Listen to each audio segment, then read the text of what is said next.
Hello दोस्तों, एक बार फिर से स्वागत है आपका मेरे चैनल पर लीगल न्यूज 127 पे।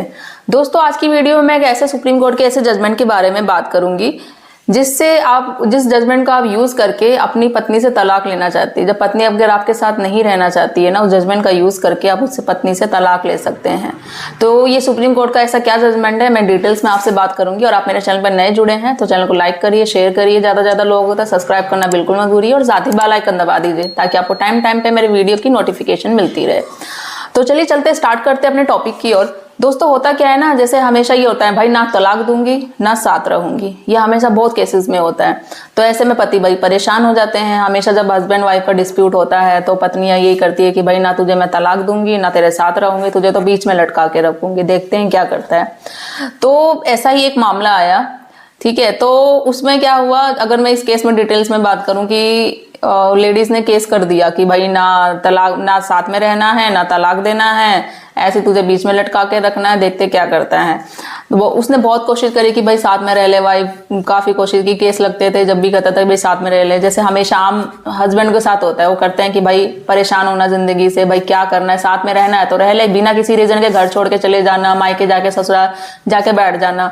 और कोई भी छोटी मोटी डिस्प्यूट होता है कि बेस पे मुझे झूठी बातें बोलना, झूठे मुकदमे करना कि ये मुझे परेशान करते हैं, ये टॉर्चर करते हैं, पैसे की डिमांड करना, मेंटेनेंस की डिमांड करना, तो वही चीजें होता है। तो जैसे एक अगर हम बात करें, एक म्यूचुअल जो डिवोर्स होता है, डिवोर्स किस बेस पे होता है, दो तरीके से होता है, एक आपसी सहमति से, एक तरफा तलाक होता है।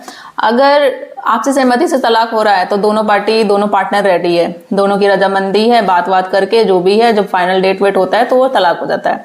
अब जब दूसरा आता है एक तरफा तलाक, जिसे हम कंटेस्टेड डाइवोर्स भी कहते हैं, तो ये बड़ा डिफिकल्ट टास्क होता है। अब इसमें ये दोनों की बेस में होता है, चाहे वो हस्बैंड हो या वाइफ हो। अगर वाइफ चाह रही है कि भाई तलाक देना, बट हस्बैंड नहीं चाहता है, ना वो साथ में रखना चाहता है, ठीक है। अगर हस्बैंड की बेस से बात करें, भाई ना वो साथ रहना चाहती है, तलाक की बात करो, ना तलाक की देना चाहती है, तो ऐसे में वही होता है ना कि हस्बैंड की वो पति और उसके घर वाले बहुत ज्यादा परेशान हो जाते हैं कि भाई क्या करे, मतलब इतना ज्यादा मेंटली इतना डिफिकल्ट हो जाते हैं, परेशान हो जाते हैं, टॉर्चर होते हैं कि मतलब पूछो ही मत। फिर इसी सिचुएशन में वो कभी ना कभी कुछ ऐसा गलत कदम उठा लेते हैं। अब वो सोचते हैं भैया ये प्रॉब्लम सॉर्ट आउट हो जाए, नहीं तो क्या करे, अब परेशान करके रख दिया है, घर में रहेगी तो लड़ाई करना, या फिर अब तलाक चाह रहा हूं तो तलाक भी नहीं दे रही है।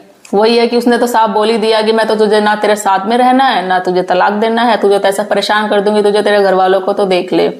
तो वो चीजें होती है। अब ऐसी सिचुएशन में क्या किया जाए, इसमें वही है कि भाई कोर्ट के चक्कर काटते रहो, ये करते रहो, मेंटली भी परेशान हो रहे, फिजिकली भी परेशान हो रहे, पैसा जो जा रहा है वो अलग होता है। सेम ये हर एक सिचुएशन के साथ होती है।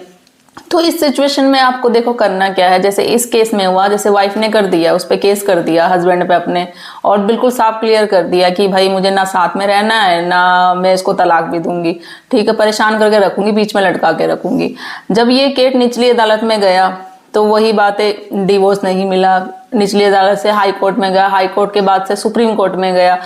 तो जब ये हस्बैंड ने क्या किया, परित्याग के बेस पे डिवोर्स का केस फाइल किया, मतलब डिजर्शन के बेस पे की कर दिया। जब वो सुप्रीम कोर्ट में जब फाइनली केस गया तो सुप्रीम कोर्ट ने भी यही कहा कि ये जो ये हो रहा है कि भाई इतने साफ दिख रहा है, ना पत्नी साथ में रह रही है ना तलाक दे रही है। हस्बैंड ने काफी कोशिश भी की कि साथ में रह ले, नहीं रह रही है और ना तलाक दे रही है, उसने साफ मना कर दिया कि मैं तलाक भी नहीं दूंगी, ना साथ रहना है। तो ये एक तरीके से जो हस्बैंड पे हो रहा है, इसे हम कहते हैं मानसिक कुरीति, मतलब मेंटली जो टॉर्चर हो रहा है। तो इस पे जो सुप्रीम कोर्ट ने हुआ, परित्याग के बेस पे, डिजर्शन के बेस पे, जो पति ने डिवोर्स केस फाइल किया था उस पे उसको तलाक दे दिया, ठीक है। अब इसमें आपको करना क्या, अगर सेम सिचुएशन आपके साथ होती है, ठीक है, तो इसमें आपको किसी की जजमेंट की भी जरूरत नहीं है। आपको करना क्या है, अगर आप अपनी पत्नी से, ठीक है, 2 साल से अलग रह रहे हैं, 2 साल का सेपरेशन है, एक बार भी 2 साल के बीच में या 2 साल से, मतलब 2 साल मिनिमम आप मान लो, उससे अधिक हो गए हैं वो तो कोई बात नहीं, वो और ज्यादा फायदा है, मतलब 2 साल मिनिमम होना चाहिए, सेपरेशन है आपके वाइफ के साथ। तो हिंदू मैरिज एक्ट 13 क्लोज आई बी के तहत आप डिजर्शन के बेस पे तलाक की फाइल कर सकते हैं और आपको तलाक मिल भी जाएगा। इसमें आपको किसी के जजमेंट की भी जरूरत नहीं है। हाँ, अगर जजमेंट होता है वेल एंड गुड, वरना कोई जरूरत नहीं है। बट ये कंडीशन होनी चाहिए, इन 2 सालों में आपकी पत्नी है जो आपके पास एक दिन भी ना रही हो। अगर एक दिन भी रह लेती है ना, तो वो मान लो अगर 2 साल का जैसे गैप है और एक दिन आपकी वाइफ आपके साथ रहने आ गई है घर पे आपके, ठीक है, तो वो उसी एक दिन से फिर दोबारा डे स्टार्ट हो जाएगा, फिर वो 2 साल नहीं माना जाएगा, 2 साल का गैप बिल्कुल नहीं माना जाएगा। तो आपको ये बिल्कुल याद रखना है कि आपके जो सेपरेशन का 2 साल का कम से कम होना चाहिए। 2 साल का सेपरेशन है, ठीक है, मिनिमम 2 साल का। तो उस बेस पे आप जाके कोर्ट में फाइल कर सकते हो डिवोर्स की, और डिवोर्स आपको मिल भी जाएगा।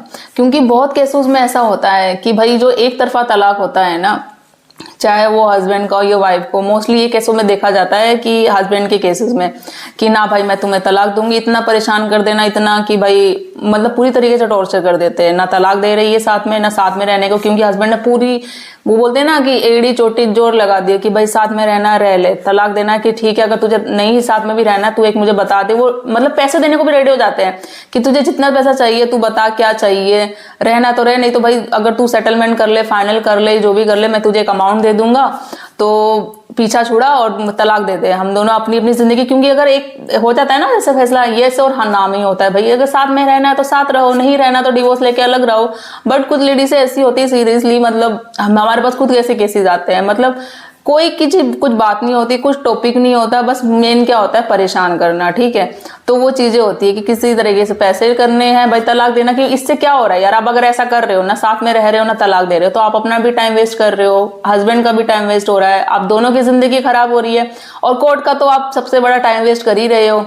जितनी भी कानून के आपने अधिकार दे रखे हैं उनका सबका आप दुरुपयोग कर रहे हो, और पूरी तरह हो क्या रहा है, फायदा तो किसी को नहीं हो रहा, दोनों को ही नुकसान हो रहा है। आप ये सोचते हो भाई कोर्ट को तो जैसा हम बोलेंगे, लेडीजों का अधिकार दिए गए हैं तो उस हिसाब से कोर्ट चलेगा, तो उस तरीके से हस्बैंड को इतना परेशान कर देना, इतना टॉर्चर कर दूंगी, तो देखती हूँ क्या करते। जैसे इस घर वाले, मेन क्या होता है रीजन, मेरी बात क्यों नहीं मान रहे, जैसे मैं हमेशा बोलती हूँ मेरे हिसाब से इसके घर वाले क्यों नहीं चलते हैं, मेरे हिसाब से पति क्यों नहीं चलता है, जो मैं बोलूँ उस हिसाब से चले, मैं इनके हिसाब से क्यों चलूँ। तो वो उसी बात पे भाई घर के छोड़ के चले जाना, इतना बड़ा कोई डिस्प्यूट होता नहीं। देखो ये एक रिश्ता होता है ना, बहुत नाजुक रिश्ता होता है, ठीक है।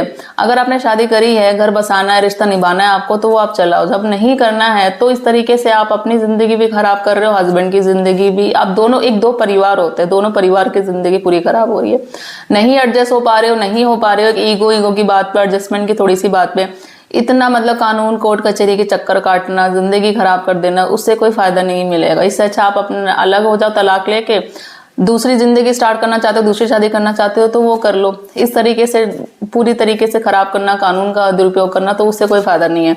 तो बहुत केसेस में यही होता है कि भाई पत्नियां यही करती है, झूठे पे झूठे केसेस कर देना, करने ना साथ में रहना है, ना तलाक देना है, तो बहुत हस्बैंड परेशान होते हैं। तो आपको परेशान होने की जरूरत नहीं है, आपके पास यही रास्ता है, आप ये करो। अगर आपकी सेपरेशन को 2 साल हो गए हैं तो हिंदू मैरिज एक्ट 13(I)(b) के तहत आप डेजर्टेड परित्याग के बेस पे केस फाइल करो और आपको तलाक मिल जाएगा। जैसे इस जजमेंट में हुआ है, उस हस्बैंड को भी मिल गया था, क्योंकि उसने बहुत कोशिश की, जब फाइनली हार गया वो, तो उसने परित्याग कर दिया और डेजर्टेशन के बेस पे ही डिवोर्स की फाइल केस कर दी, और उसको मिला भी, सुप्रीम कोर्ट ने अलाउ भी करी।